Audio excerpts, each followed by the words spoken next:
Salut à tous, bienvenue dans 2 mots sur les dispositifs médicaux. Je suis Nicolas Martelly, pharmacien hospitalier et enseignant-chercheur, spécialiste du dispositif médical. Aujourd'hui, intéressons-nous à un logo bien étrange mais indispensable pour le commerce des dispositifs médicaux en Europe, le marquage CE.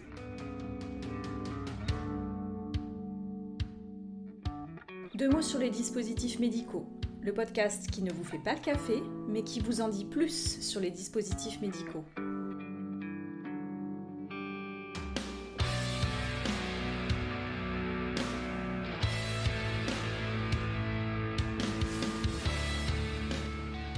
Le marquage CE. C'est vraiment le passeport du dispositif médical. Sans lui, impossible de commercialiser légalement le produit au sein de l'Union européenne.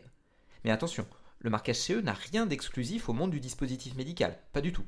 C'est un système réglementaire commun à la plupart des biens commercialisés en Europe. Alors je précise, des biens non alimentaires. C'est pour ça que vous n'avez pas de marquage CE sur vos tomates, par exemple. Ce logo permet de faire fonctionner un grand principe du marché commun, la libre circulation des biens. Cela veut dire que le marquage CE que j'ai sur mon grille-pain ou ma télé, je vous invite à aller jeter un coup d'œil par vous-même après avoir écouté ce podcast, c'est le même que celui d'EDM ? Oui et non. Oui, car c'est le même principe, dit de la nouvelle approche qui sous-tend ces marquages CE.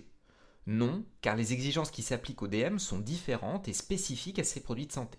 Alors comment ça marche et qu'est-ce que ça veut dire nouvelle approche ? Le principe du marquage CE, c'est de demander aux fabricants de respecter des exigences essentielles de performance et de sécurité. Alors encore heureux me direz-vous. Mais par-dessus tout, c'est obligatoire. Il y a une obligation de résultat de la part du fabricant de démontrer que son produit respecte bien les exigences essentielles et donc qu'il est performant et sûr. Il engage sa responsabilité civile et pénale, donc gare à lui s'il ne fait pas ce qu'il faut.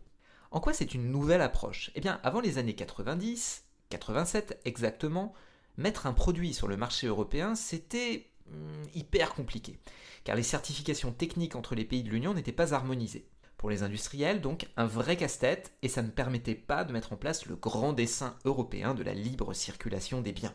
Alors on a changé le dogme, et proposé une liste d'exigences essentielles qu'un produit doit respecter pour être commercialisé. Concrètement, et pour les dispositifs médicaux, si je veux commercialiser une nouvelle seringue, je dois m'assurer qu'elle fait bien ce que j'ai prévu, c'est ce qu'on appelle la performance.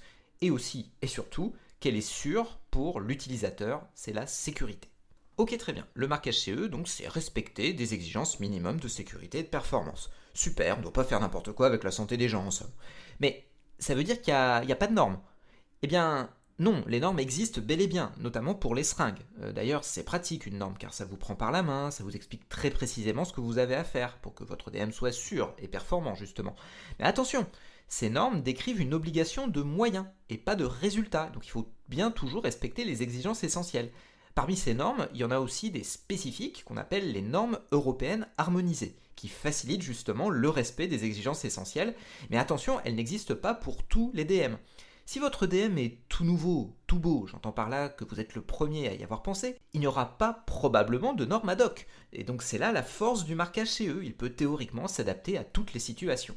Entendu, ça veut dire qu'un fabricant peut tout seul dans son coin mettre son produit sur le marché sans rien demander à personne à partir du moment qu'il respecte les exigences essentielles. C'est pas un peu flippant ça ? Alors pas tout à fait, c'est uniquement vrai pour les DM dits de plus faible risque, comme une béquille ou des gants non stériles par exemple. En revanche, dès que ça devient un tout petit peu plus dangereux, par exemple un DM qui traverse la peau, comme une aiguille, ou qui reste implanté, comme une prothèse de hanche, il faut l'intervention d'un évaluateur tiers qu'on appelle un organisme notifié, qui vérifie justement que tout est en ordre et que le dispositif respecte bien les exigences essentielles. Bien sûr, plus le DM sera considéré à risque, plus les contrôles seront pointus. Alors pour vous donner une image peut-être plus parlante, c'est un peu le même principe que le contrôle technique de votre voiture. Ce n'est pas votre garagiste que vous connaissez bien, voire qui est peut-être même votre pote, qui s'occupe d'inspecter votre voiture et de vous délivrer le précieux sésame. Alors qui intervient ? Eh bien, un évaluateur tiers justement, un centre de contrôle technique qui est reconnu par la préfecture et agréé pour le faire. L'organisme notifié, comme un centre de contrôle technique, doit respecter des critères d'indépendance, d'intégrité, d'impartialité, de formation, de compétence, pour avoir une habilitation à évaluer les dispositifs médicaux. Toutefois, ce système des organismes notifiés a été largement remis en cause à l'occasion de différents scandales sanitaires. Et le plus connu d'entre eux est peut-être celui des implants mammaires polyimplants prothèses ou PIP. En 2 mots, ce fabricant français, Cocorico, a utilisé frauduleusement pendant des années un gel de silicone totalement inadapté et potentiellement dangereux pour la confection des implants. Dans cette sombre histoire, PIP s'est certes joué de l'organisme notifié qui était chargé de son contrôle, mais l'organisme notifié n'a pas non plus été très perspicace. Ce scandale et quelques autres survenus dans le domaine des dispositifs médicaux a conduit à revoir en profondeur la réglementation sur les DM et également les prérogatives pour l'habilitation de ces fameux organismes notifiés. En résumé, pour être commercialisé, un DM doit avoir un marquage CE qui est apposé par le fabricant et ce logo traduit le respect des exigences essentielles de performance et de sécurité. Si le DM appartient à une famille de produits à risque, un organisme notifié doit intervenir pour faire des contrôles. Système non idéal toutefois et dont la rénovation est en partie à l'origine d'une nouvelle réglementation sur les dispositifs médicaux.